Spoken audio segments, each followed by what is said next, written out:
So as I move my finger up here, the auto filter in Ableton is moving as well.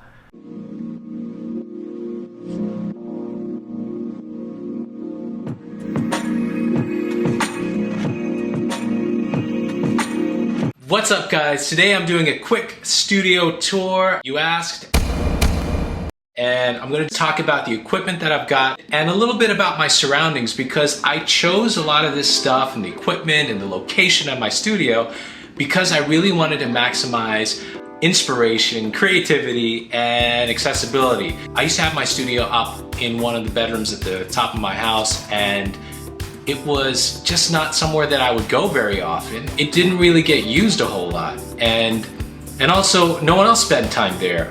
If I was up there doing my music, I would be alone. And down here, I can be around people, I can be around my wife when she's doing some work, and she's over there right now. Wifey! So my studio is located in my living room.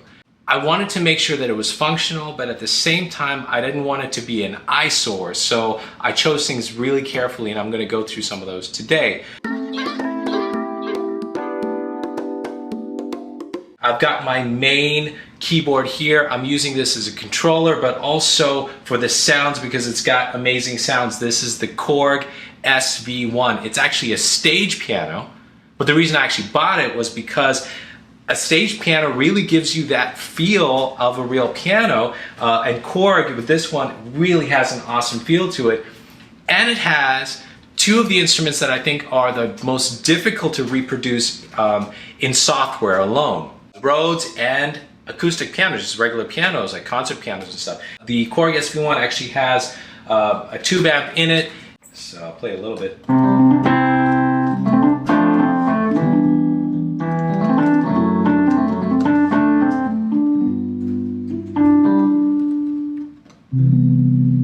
So that's a little bit of electric piano, and you can modify it a lot of different ways. Now, more about this later, but this is my main keyboard. I use it as a MIDI controller as well. Everything here is running into a MacBook 12. This is the MacBook 12-inch. It's not the most powerful thing. It's not the most powerful MacBook out there. It's a 1.1 gigahertz Intel Core M with 8 gigabytes memory and a 256 gig hard drive. That's not a lot, but it's just enough. And it's enough for this to be powerful enough at home and mobile enough for me to take this anywhere and just grab it and go. It's not heavy at all. It feels like nothing when I'm carrying it, which really allows me to take it really anywhere without thinking twice. The next thing, so I'm running Ableton on my MacBook, and you'll see it here. And also, I've got the Ableton Push 2 for that physical feel of triggering these the clips in Ableton. Now, I've also gotten into sampling a lot, so I do use the simpler in Ableton. It's just been a lifesaver. It just changes my workflow completely. So I love this. More on that in my workflow on how I use the Ableton Push 2 later. But this is kind of the center of my studio. Now, it's sitting on a laptop stand that I got from Amazon. This is one of the Amazon Basics laptop stands, and I think it's one of their best sellers. So I'm using this. It works really nice because when this is not in use, I can just collapse it down so it's less obtrusive to the living room. And when it's in use, it really gets. I really get a nice angle, and it's super close, and I can see the screen and everything really well. So this has been a really nice purchase. I think this is something like 20 bucks or something like that on Amazon. It was great. Great for other controllers. If you guys have other controllers that you use, this is really nice. So I've got 3 other components here. This is the only other hardware that's actually sitting on the desk. Seaboard block, which I have done videos on, so you would have seen those. So this is the Seaboard block right here. It's connected to the Lightpad block, and up here I've got a Korg Nano Control 2 to control knobs in Ableton. I don't really use it for the faders in here. I use the Push 2 for controlling the volume of different tracks and stuff. So I don't use these faders much, but I do use these knobs. These Quick accessibility to some of the knobs in Ableton is not as easy on the push as it would be just to have them like hardwired pretty much on the Nano Control. So that really helps, and I'll show you what that looks like in a second. I'm using the Lightpad block not as a melodic instrument, but actually as a controller for a filter on the master track. So I have auto filter mapped to this, and this is really cool because I'm actually using it as an XYZ pad. So I can actually move left and right, up and down, and it's pressure sensitive too. So I've got 3 MIDI controls working here.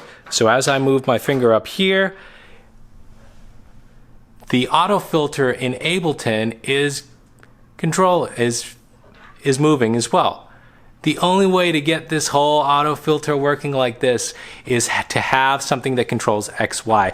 Now it also controls Z because of the pressure, so I'm having it control, sorry for the shakiness here, but all right, so I'm having it control also the LFO amount. The knob at the top right, as I press harder, the amount goes up. As I release, it goes down. There you go. These are my headphones. They are the Beyerdynamic DT770 Pro, the 250 ohms. Really comfortable. It's like a velvety feel to this thing. And when you're on, you can just have these on for hours and they sound awesome. So those are my headphones, and let's take a look at the monitors. They are the PreSonus Eris 4.5. They're pretty small, which I really wanted, and they're sitting on mopeds. And the reason I wanted these really small is because I kind of wanted them to be out of sight. Why don't they make nice looking studio monitors? Why do all studio monitors have to be ugly? Well, not all of them, but ones in this price range at least. I actually got this on sale for $130. It's great. I would love it if they were at ear level, but it doesn't matter because I'd much rather that this looks good. And actually they do sound good even when they're down here. Now on top of that is sitting my audio interface. This is the Focusrite Scarlett 2i4. So it's got 2 inputs. Either use it as a stereo input, which is the way I'm using it right now from my keyboard, the Korg. Or you can have a mic input, which is cool too. This whole workstation is actually sitting on a custom-built piano desk that I custom built for, well, I didn't custom, but I had custom built to fit this keyboard so that this whole thing looks just like a piano. So in the living room, this has just a very nice, it fits very well with the look of the room. Because I was thinking, if I'm going to have my studio down here, I want this to be creative and inspiring and stylish, and that's what it is. So even when I'm sitting right here, look at that. There's inspiring for you. Photos of my wife and our travels around the world. It's a great place for me to do my work. And like I said before, sitting here and doing, and instead of being upstairs in a room all alone, it's much better because look, my wife's sitting over there doing her work. Thanks for watching, guys. Coming up soon, I've got more information about the equipment. I'm going to go in depth a little bit more. I'm going to talk about my workflow, how I create music, and more travel vlogs. If you like this video, hit the like button and hit subscribe if you haven't already. See you later.